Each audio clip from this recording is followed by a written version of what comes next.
അള്ളാഹു പ്രണയിച്ച പുണ്യനബി എന്ന് പറയണമെങ്കിൽ ഒരു 100 പ്രസംഗങ്ങളും പറയേണ്ടി വരും.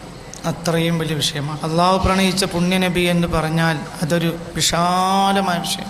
അതിന് 100 കണക്കിന് ആയത്തുകളും അതുമായി ബന്ധപ്പെട്ട കാര്യങ്ങളും ഉണ്ട്. അത് പറയണം. അള്ളാഹു പ്രണയിച്ച പുണ്യനബി എന്ന് പറഞ്ഞാൽ അള്ളാഹു പ്രണയിച്ച ഒരാളേ ഉള്ളൂ, അതാണ് മുഹമ്മദ് സല്ലല്ലാഹു അലൈഹി വസല്ലം. അപ്പോൾ പിന്നെ വേറെ ഒന്നും ഇല്ല. അൽ മഅബൂദു വാഹിദുൻ വൽ അബ്ദു വാഹിദ് കഅന്നഹു ലൈസ ലഹു ഇല്ലൽ അബ്ദുൽ വാഹിദ് വസായിറുൽ ഇബാദി ഫുറൂഉ ദാലികൽ അബ്ദ്. അല്ലാഹുവിൻ്റെ ഖുർആനിൻ്റെ സ്വരങ്ങളും രീതികളും നമ്മൾ പരിശോധിച്ചാൽ ആകെ അള്ളാഹുവിന് ഒരു അബ്ദേ ഉള്ളൂ എന്നതുപോലെയാണ്. അപ്പോൾ വേറെ അബ്ദുകളോ? ആ അബ്ദുകളെല്ലാം ഫുറൂഉ ദാലികൽ അബ്ദ്, ഈ അബ്ദിന്റെ ഫറഅകളാണ്. ഔ ജുസ്ഇയാതു ദാലികൽ അബ്ദ് എന്ന് ഒരുപാട് ഇമാമിങ്ങൾ രേഖപ്പെടുത്തിയതായി ഞാൻ കണ്ടിട്ടുണ്ട്. അള്ളാഹു ഒന്ന്, അബ്ദ് ഒന്ന്. രണ്ടാമത്തെ ഒരു അബ്ദ് ഇല്ല, ഒരു അബ്ദേ ഉള്ളൂ, അത് മുഹമ്മദാണ്. ഒരു നബിയേ ഉള്ളൂ.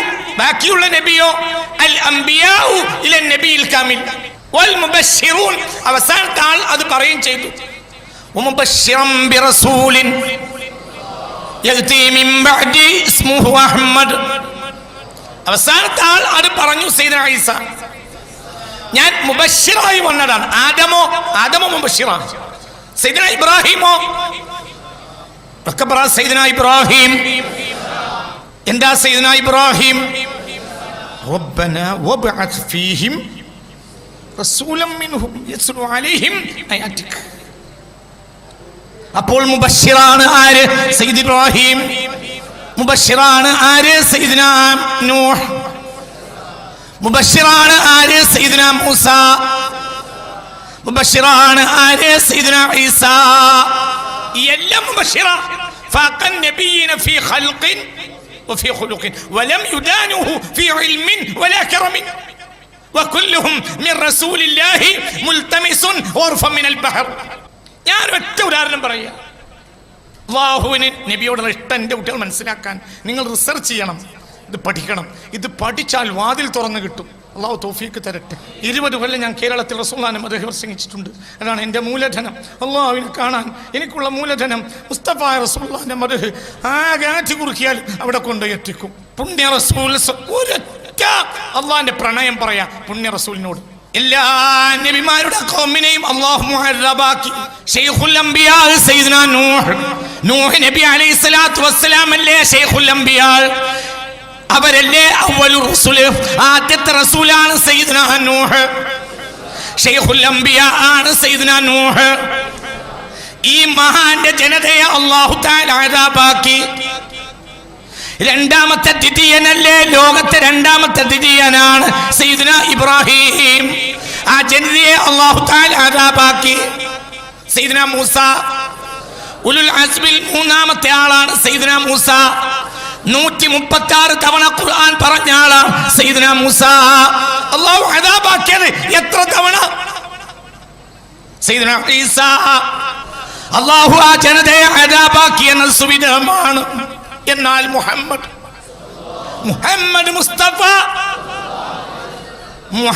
മുസ്തഫ സല്ലല്ലാഹു അലൈഹി വസല്ലമ തങ്ങൾ ഭൂമിയിൽ ഉണ്ടെങ്കിൽ കാഫിറിന് പോലും അദാബില്ല. മുഹമ്മദ് നബിയുടെ നൂറ് ഒരു നബിയുടെ മുതുകിൽ ഉണ്ടെങ്കിൽ ആ നബിയുടെ ജനതയ്ക്ക് അദാബില്ല, ആ സമാനിൽ അദാബില്ല. ഞാൻ പറയാണോ? അല്ല. ഇത് ഇമാം ഖുശൈരിയുടെ തഫ്സീറാണ്. ഞാൻ പറയാണോ? അല്ല. ഇയാൾ പുതിയ വാദം കൊണ്ട് വരികയാണെന്ന് പറയും. പറയാൻ അങ്ങനെ വലിയ എളുപ്പമാണല്ലോ. അതുകൊണ്ട് ഇയാൾ എന്താ പുതിയ വാദം പറയുന്നു എന്ന് പറയും. അപ്പോൾ ഞാൻ വായിക്കാം. ഏതാ? സൂറത്ത് അംഫാൽ. സൂറത്തുൽ അംഫാലിന്റെ 33-ാമത്തെ വചനം. വമാ കാനല്ലാഹു ലിയുഅദ്ദിബഹും വഅൻത ഫീഹിം വമാ കാനല്ലാഹു മുഅദ്ദിബഹും വഹും യസ്തഗ്ഫിറൂൻ. സ്വലാത്തുല്ലാഹ് സലാമുല്ലാഹ്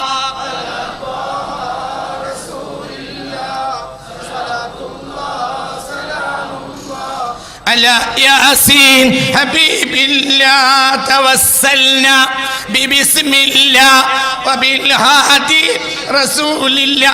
കേട്ടോളൂ കേട്ടോളൂ കേട്ടോളൂ, ബറക്കത്തിന് ചൊല്ലി നീ കേട്ടോളൂ. وما كان الله معذبهم وما كان الله ليعذبهم وانت فيهم. ഈ ആയത്തിന്റെ തഫ്സീർ ആരാ പറയുന്നത്? ഔലിയാക്കളിൽ സുൽത്താനായ ഇമാം ഖുശൈരി റളിയല്ലാഹു അൻഹു അവരുടെ തഫ്സീറുൽ ഖുശൈരിയുടെ 1-ാം വാള്യമാണിത്. ഈ ആയത്തിന്റെ അംഫാലിൽ 33-ാമത്തെ ആയത്തിന് വ്യാഖ്യാനം പറയുകയാണ്. ഔലിയാക്കളിൽ സുൽത്താനായ മഹാനായ ഇമാം ഖുശൈരി റളിയല്ലാഹു അൻഹു എന്താ പറയുന്നത്? വമാ കാന അല്ലാഹു ലിയുഅദ്ദിബ അസ്ലാഫഹും വഅൻത ഫീ അസ്ലാബിഹിം. നബിയേ, ഏതൊരു നബിയുടെ മുതുകിൽ അങ്ങ് ഉണ്ടായിരുന്നോ അന്ന് പോലും ആ നബിയുടെ ജനതയെ അല്ലാഹു അദാബാക്കിയിട്ടില്ല. ഇപ്പോൾ മാത്രമല്ല, മുത്ത് മുഹമ്മദ് മുസ്തഫ തങ്ങൾ ഭൂമിയിലുണ്ടെങ്കിൽ ഭൂമി കുലുക്കുണ്ടാവില്ല. പുണ്യ മുഹമ്മദ് മുസ്തഫ ഭൂമിയിലുണ്ടെങ്കിൽ ഭൂമി കുലുക്കമുണ്ടാവില്ല. മുസ്തഫ നബി സല്ലല്ലാഹു അലൈഹി വസല്ലം ഭൂമിയിലുണ്ടെങ്കിൽ കൊടുങ്കാറ്റുണ്ടാവില്ല. മുസ്തഫ നബി ഭൂമിയിൽ ഉണ്ടെങ്കിൽ ഒരിക്കലും ഒരു അദാബ്, ഒരു പ്രയാസകരമായ ഒരു അദാബ് ഭൂമിയിൽ ഉണ്ടാവുകയില്ല. ഒന്നുണ്ടാവില്ല എന്ന് മാത്രമല്ല, വമാ കാന അല്ലാഹു ലിയുഅദ്ദിബ അസ്ലാഫഹും വഅൻത ഫീ അസ്ലാബിഹിം. ഏതെങ്കിലും ഒരു നബിയുടെ മുതുകിൽ അങ്ങ് ഉണ്ടായിരിക്കവേ ആ നബിയുടെ ജനതയെ അല്ലാഹു അദാബാക്കിയിട്ടില്ല. എന്തുകൊണ്ട്? വലൈസ യുഅദ്ദിബുഹുൽ യൗം. ഇന്ന് അല്ലാഹു ഭൂമിയിലുള്ള ജനങ്ങളെ അദാബാക്കുകയില്ല. വഅൻത ഫീമാ ബൈനഹും. അങ്ങ് ഈ ഭൂമിക്ക് മുകളിൽ ഉണ്ടായതുകൊണ്ട് ഇജ്ലാലല്ലക, അങ്ങയോടുള്ള മഹത്വപ്പെടുത്തൽ. ആരോട്? മുഹമ്മദ് മുസ്തഫ. വ ഇജ്ലാലൽ ഖദ്രിക, അങ്ങയുടെ ഖദറിനോടുള്ള ഇജ്ലാലാണത്. വ ഇക്റാമൻ ലിമഹല്ലിക, അങ്ങയുടെ സ്ഥാനത്തോടുള്ള ബഹുമാനമാണത്. വൈദാ ഖറജത മിൻ ബൈനിഹിം, അവർക്കിടയിൽ നിന്ന് അങ്ങ് പുറപ്പെട്ട് ഭൂമിയുടെ പുറത്തേക്ക് പോയാൽ, താഴേക്ക് പോയാൽ, ഫലാ യുഅദ്ദിബുഹും, അല്ലാഹു ഒരു ജനതയെ അദാബാക്കുകയില്ല. വഫീഹിം ഖദമുക, അങ്ങയിൽ നിന്ന് പാഠം ഉൾക്കൊണ്ട ഒരു ജനത ആ പ്രദേശത്തുണ്ടെങ്കിൽ. ലോക ചരിത്രത്തിൽ ഏറ്റവും കൂടുതൽ ഭൂമി കുലുക്കവും പ്രളയവും കുറഞ്ഞ നാട് മലബാറാണ്. എന്തുകൊണ്ട്? പുണ്യ മുഹമ്മദ് മുസ്തഫ. അതാണ് രണ്ടാമത്തെ വാക്കിന്റെ അർത്ഥം. വമാ കാന അല്ലാഹു മുഅദ്ദിബുഹും വഹും അസ്തഗ്ഫിറൂൻ. പുണ്യ മുഹമ്മദ് മുസ്തഫ. എന്തുകൊണ്ട്? ഹബീബായ റസൂലുള്ളാഹ് വമാ അർസൽനാക ഇല്ലാ റഹ്മത്തൽ ലിൽ ആലമീൻ. സകല ജനതക്കും റഹ്മത്താണ് മുഹമ്മദ് മുസ്തഫ സല്ലല്ലാഹു അലൈഹി വസല്ലം. എല്ലാവർക്കും, ഏത് ജനതക്കും ഹബീബായ മുഹമ്മദ് മുസ്തഫ സല്ലല്ലാഹു അലൈഹി വസല്ലം, അല്ലാഹു മുത്ത് മുഹമ്മദ് മുസ്തഫ സല്ലല്ലാഹു അലൈഹി വസല്ലമയോട് അല്ലാഹുവിനുള്ള ഒരു താല്പര്യം നിങ്ങൾ ചിന്തിക്കണം എന്ന് മാത്രമല്ല, ഇനി വമാ അർസൽനാക ഇല്ലാ റഹ്മത്തൽ ലിൽ ആലമീൻ എന്ന ആയത്തിന് മഹത്തുക്കൾ നൽകുന്ന ഒരു വ്യാഖ്യാനം കേട്ടോളൂ. വഅമ്മാ മൻ അസ്ലമ, നിങ്ങളുടെ കാലത്ത് മുസ്ലിമായാൽ ഫബിക യൻജൂൻ, അങ്ങേ കൊണ്ടവർ രക്ഷപ്പെടും. ആര്? മുസ്ലിമീങ്ങൾ. വഅമ്മാ മൻ കഫറ, അങ്ങയുടെ കാലത്ത് ഒരാൾ കാഫിറായാലോ ഫലാ യുഅദ്ദിബുഹും മാ ദുംത ഫീഹിം, അങ്ങ് അവരുടെ ഇടയിൽ ഉണ്ടായിരിക്കവേ ഒരു പ്രകൃതിക്ഷോഭവും ഉണ്ടാവുകയില്ല.